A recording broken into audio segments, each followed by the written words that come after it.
Abertura, fundo azul. Linha branca horizontal se divide em duas e forma um quadrado que logo se desfaz. Círculo se divide horizontalmente em outros coloridos e se desfazem. No centro, recorta justiça. Imagem em preto e branco. Menina negra de cabelos longos e lisos. Como criança negra, eu não me lembro de nenhum momento em que Gina o racismo Vieira, não tenha professora. atravessado o meu caminho. A questão é que, quando você é criança, você tem 7, 8 anos, você não tem repertório para compreender aquelas violências que você sofre. A primeira experiência com relação ao racismo que eu tive foi quando Marcos eu tinha Reis, 6 anos de professor. idade e entrei na pré-escola. Naquele período a pré-escola começava com 6 anos e um colega da turma se recusou a entrar na sala porque eu estava lá. Olá, seja bem-vindo ao Repórter Justiça. No programa Repórter de hoje, Leonardo vamos falar Ferreira, sobre um Brasília assunto DF. antigo, mas tão atual e desafiador: o racismo no ambiente escolar. Episódios recentes em escolas públicas e privadas reacenderam o debate sobre como combater esse tipo de discriminação em todo o país. Vamos mostrar uma realidade dura que faz com que crianças ainda tão pequenas já sintam o peso da cor da pele. Foi o que aconteceu com um menino de 5 anos na Zona Sul de São Paulo. Então não precisa chorar quando te chamar de cocô, porque você não é um cocô. Mamãe, tu não vai pra família? É cor de cocô, porque cocô é marrom. Filho, não é isso. Esses meninos que ficam falando isso com você na escola são chatos. O vídeo foi gravado pela mãe do menino, que estava visivelmente abalado depois de ser vítima de racismo pelos colegas da escola. Ele chora e pergunta se um dia vai ficar branco. Foi uma coisa tão forte que eu tentei me acalmar, eu chorei, mas eu Claudete chorei, Alfonso, sabe, estilista. pra dentro, pra ele não perceber que eu estava chorando, e tentei me controlar pra falar com ele. Então, assim, é inexplicável o que eu sentia, não tem, não tem nome pra dar. Quando a alma é ferida, o corpo dá sinais. Logo em seguida, ele já começou a ficar com febre, ele já começou a vomitar. Então, assim, eu acho que foi tão forte, né, o que ele estava sentindo naquele momento, que emocionalmente ele acabou ficando doente. E eu tive que me segurar, ser forte para cuidar dele ali, acalmar ele. Imediatamente, a mãe foi até a escola para comunicar o caso de racismo. Como a conversa não foi como ela esperava, decidiu contratar uma assessoria jurídica para tomar as medidas necessárias. Eu gostaria que eles olhassem para isso com muita atenção, né? Porque pelo que eu sei, que eu fiquei sabendo depois, logo após, não foi a primeira vez, já houve outros relatos. Eu recebi inúmeros relatos no meu Instagram de mães que tiveram filhos ali e que tiveram a mesma reclamação, que a escola não tomou providência. Então, assim, eu gostaria que eles olhassem para isso, não de uma forma de ataque do meu lado, mas uma forma de se conscientizar para que isso não aconteça mais. O vídeo viralizou nas redes sociais e revoltou internautas de todos os cantos do país. Eu recebi tanto carinho, tanto apoio, tanto afeto de pessoas, artistas, muitos artistas me mandaram mensagem direct, mensagem no WhatsApp, e as pessoas mandando muita mensagem, mandando áudio, pessoas chorando, pessoas mandando vídeo. Foi muito assim, eu falei, meu Deus do céu.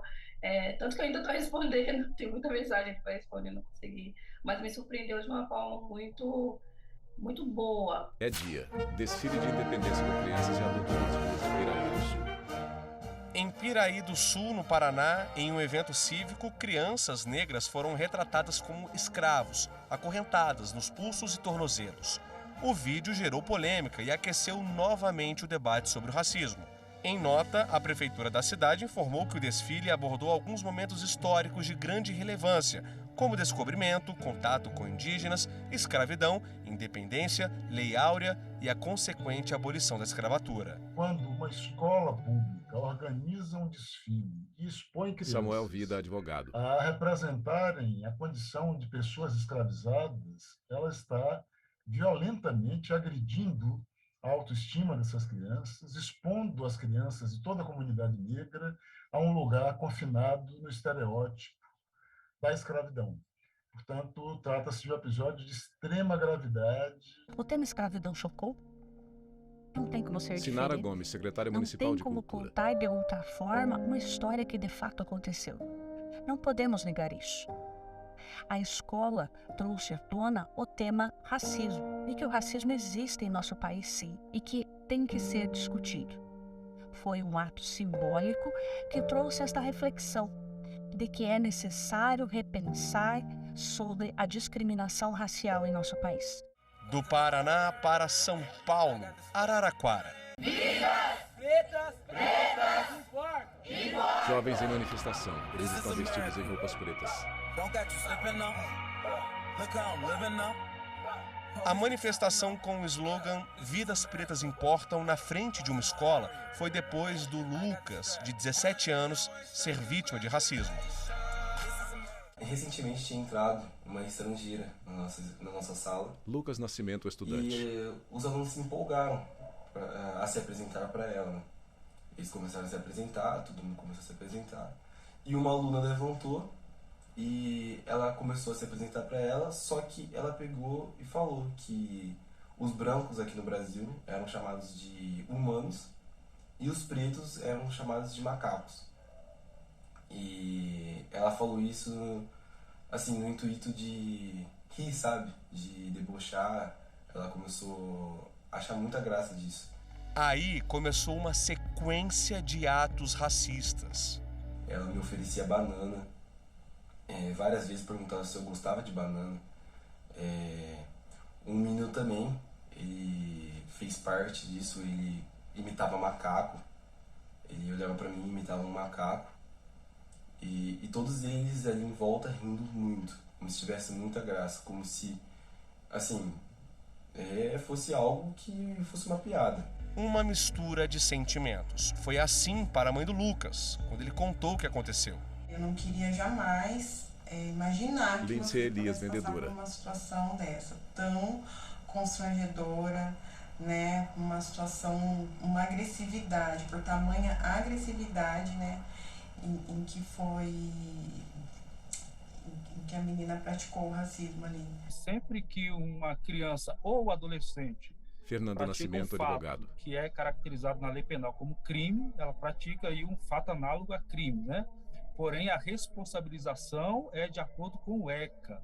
Por exemplo, uma criança, ela será submetida a uma medida de atendimento que tem mais um foco no acolhimento daquela criança, explicar as noções da vida para ela e funciona como um verdadeiro auxílio para compreender a sociedade e a noção de respeito ao outro. Pátio de escola com crianças e jovens na periferia de Brasília.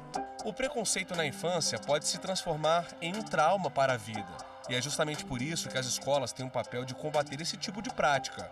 A conscientização pode começar, muitas vezes, em sala de aula. Negro bom é negro de alma branca. Negro, quando não faz besteira na entrada, faz na saída. O que mais brilha no negro? As algemas. Quando o negro é gente, quando batem na porta do banheiro e ele fala, tem gente. Ei, você aí, tá rindo do quê? Acha isso engraçado? Vista a minha cor, sinta a minha dor. Estamos em uma escola da rede pública do Recanto das Emas, no Distrito Federal. Vista a minha cor, sinta a minha dor é o nome da peça apresentada por esses alunos, entre 13 e 14 anos. O intuito daquela cena é meio Walter que Nascimento, declamar estudante. piadas, entre aspas. Sempre tem aquele sentido de que uma pessoa fala algo racista e a pessoa, é só piada, não tem nada demais, você não sabe nem levar algo para o lado engraçado, sendo que isso pode machucar alguém de verdade. Uma das cenas é uma entrevista de emprego, onde a cor da pele é o critério.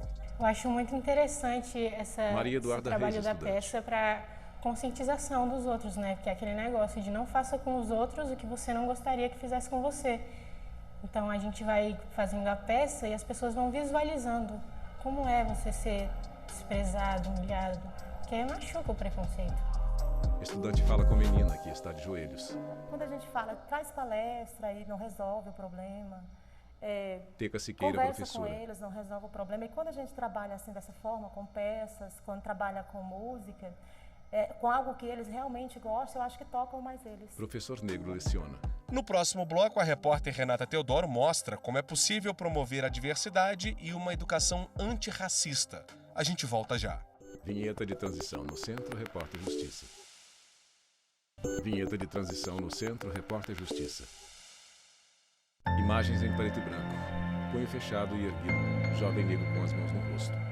Preconceito, discriminação, estereótipos raciais. Nas escolas, o racismo se mostra de forma clara diante das diferenças entre brancos e negros. O racismo, ele é pautado nessa presunção Paula Gabriela, de que psicóloga. há, né, raças superiores e raças inferiores.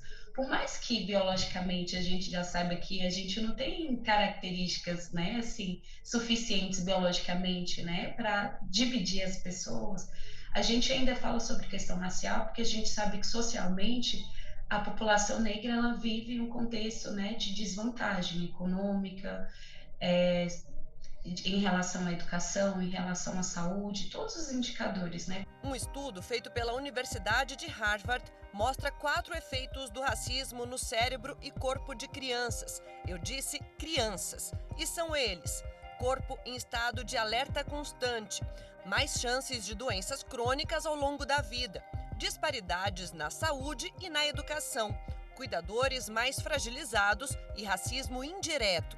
Embora os dados tenham sido coletados nos Estados Unidos, o Brasil compartilha índices semelhantes devido ao histórico de desigualdade e escravidão. A gente já tem vários estudos também que mostram como a população negra ela tem desenvolvido, né, mais doenças que poderiam ser evitadas, tanto pelo efeito do racismo, quanto pela falta de investimento, né, assim, no cuidado da população negra.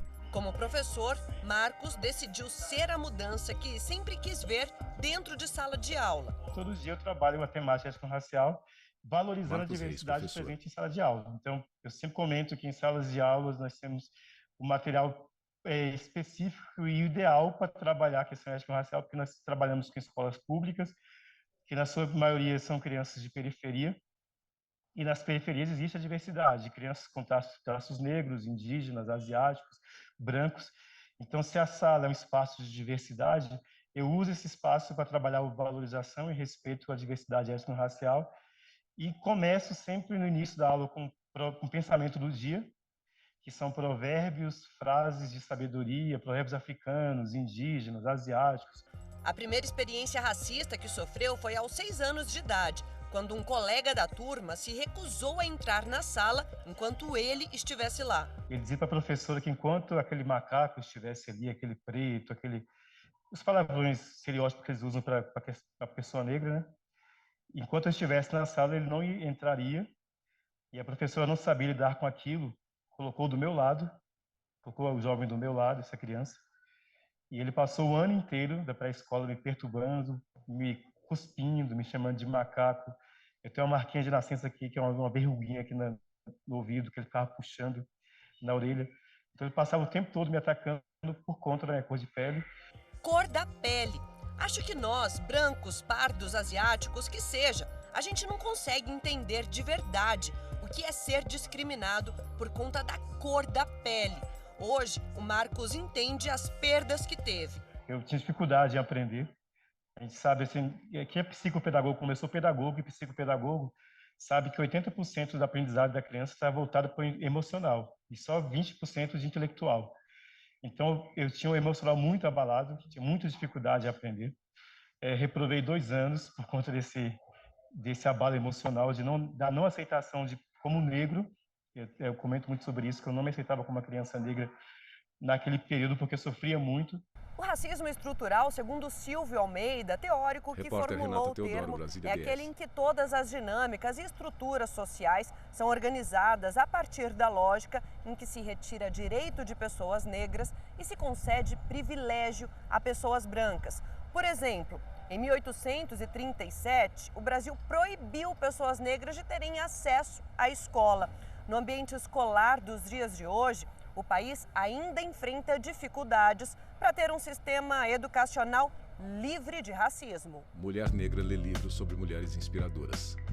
Porque o racismo, ele está nas práticas, nas relações Gina sociais. Vieira, professora. Mas é muito mais complexo. Ele está no currículo, ele está no livro didático. Então, quando você tem um currículo que privilegia os saberes brancos eurocentrados e a cosmovisão branca, europeia, para trazer os conhecimentos, as epistemologias, você tem o racismo estrutural ali documentado, sistematizado no currículo e no material didático.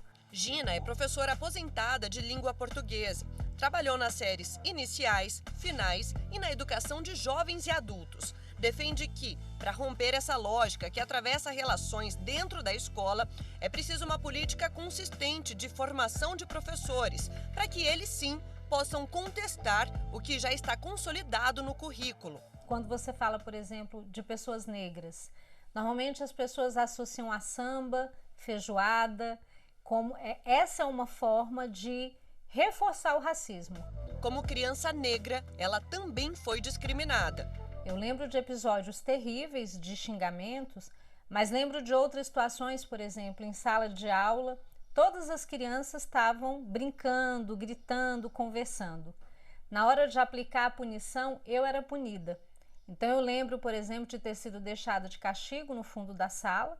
Eu não sabia direito o que eu tinha feito de tão errado para merecer ir para o fundo da sala ficar de castigo. E não bastando me colocar no castigo, eu pedi para ir ao banheiro e a professora não autorizou. E eu urinei no fundo da sala. Então, o racismo ele trabalha para desumanizar as crianças negras, para tirar a dignidade delas. Até que aos 8 anos de idade foi acolhida por uma professora que não viu cor, viu uma menina, uma criança que queria aprender. E um belo dia, na sala de aula, sentada lá na última carteira, fazendo todo o esforço para ser invisível, para sobreviver às violências que eu sofria, a professora Creuza me chama até a carteira dela, essa professora negra sobre a qual eu falo. E eu já fui passando mal, imaginando que ela tinha descoberto o meu segredo mais oculto, que era eu não sabia ler, e estava na 2ª série. E para minha surpresa, a professora Creuza, diferente do que eu imaginava, não queria me dar bronca, não queria me constranger diante da turma. Ela teve a atitude mais inesperada. Ela me colocou no colo. Lágrimas nos olhos de Gina. O amor daquela professora me ajudou a curar muitas das minhas feridas. Inclusive, quando novos episódios de racismo se apresentavam, era ao amor da professora Creuza que eu me reportava. Quando alguma criança me xingava, eu dizia, mas a professora Creuza disse que eu sou capaz. E ela disse que eu sou bonita. Nos 2 últimos anos, atuou como formadora no programa Mulheres Inspiradoras, uma proposta pedagógica que se propõe a combater o racismo estrutural. As crianças negras não podem depender do amor e da sensibilidade apenas dos professores negros, porque, infelizmente, os professores negros são minoria nas escolas. As crianças negras têm que ter garantido o direito de estudar num ambiente onde elas se sintam seguras, amadas, pertencentes, creditadas, validadas. Elas precisam estudar em ambientes em que elas se percebam sendo vistas com altas expectativas. A gente fica por aqui, mas daqui a pouco eu volto para mostrar que já existem projetos antirracistas dentro de sala de aula. É já já. Vinheta de transição no Centro Repórter Justiça. Vinheta de transição no Centro Repórter Justiça. Educação transformadora e antirracista. Nosso tour por colégios que investem nesse tipo de movimento pedagógico começa no Gama, cidade satélite do Distrito Federal. Tiago é diretor dessa escola pública e conta que, antigamente, notava muitas situações em que as crianças não conseguiam se perceber e se identificar. Questões como cabelo, cor da pele, conflitos sociais.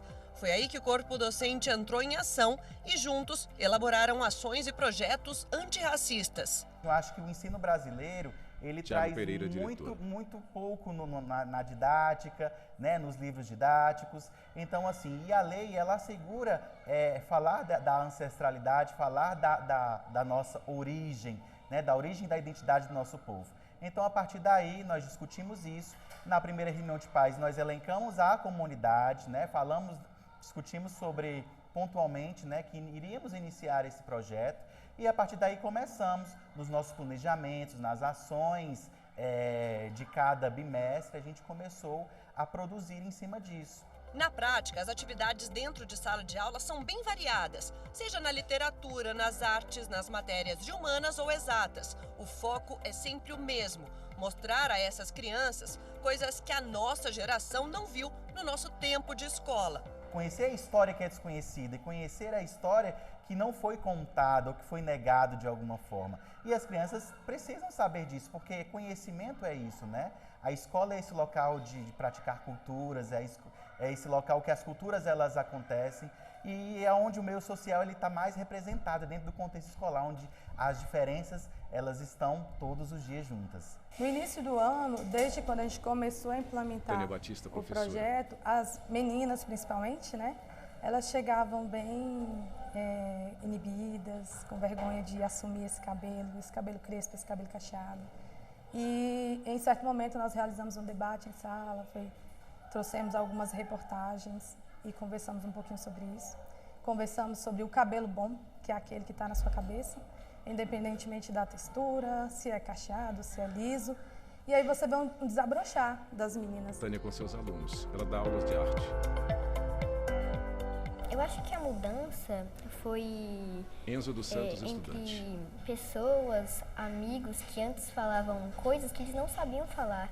Agora eles entendem e falam a maneira certa de se falar, de se pronunciar.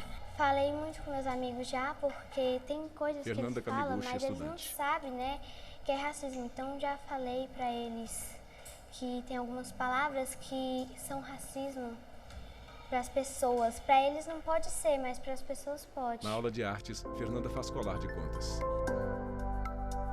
E eu peguei carona na atividade que os alunos estão fazendo e eu e o Heitor vamos dividir essa peça aqui de argila. Cada um escolheu uma bandeira, né, do continente africano. O Heitor adora a bandeira. Tem aprendido muito sobre elas, Heitor?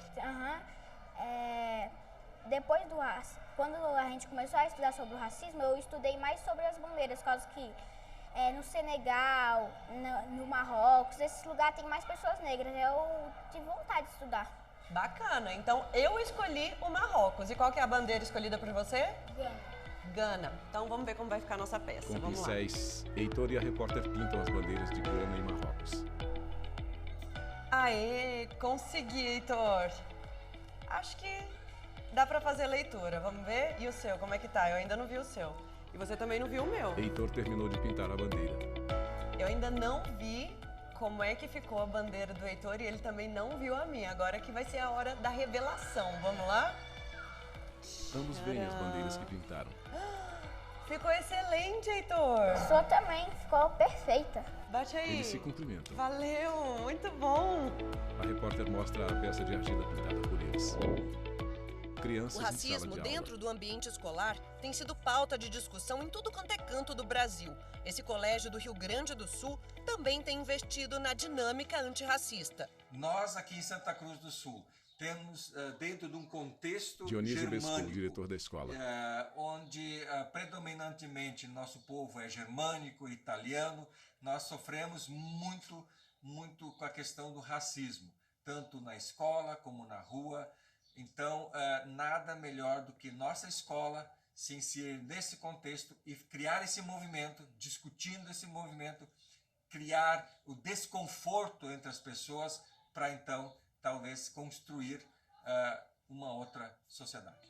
E não é só uma homenagem às raízes negras do país, é introduzir esses estudantes a uma realidade até então contada de outro jeito. A gente viu algumas pessoas de literatura negra e teve uma palestra muito boa, uma apresentação Fernando Eduardo dos Santos, estudante. de uma pessoa negra que era ator e teve uma apresentação muito linda de vários sofrimentos, vários pesares, vários problemas da sociedade. A secretária de Educação do Estado garante que o racismo dentro das escolas é apenas a ponta do iceberg, que o problema é muito mais profundo.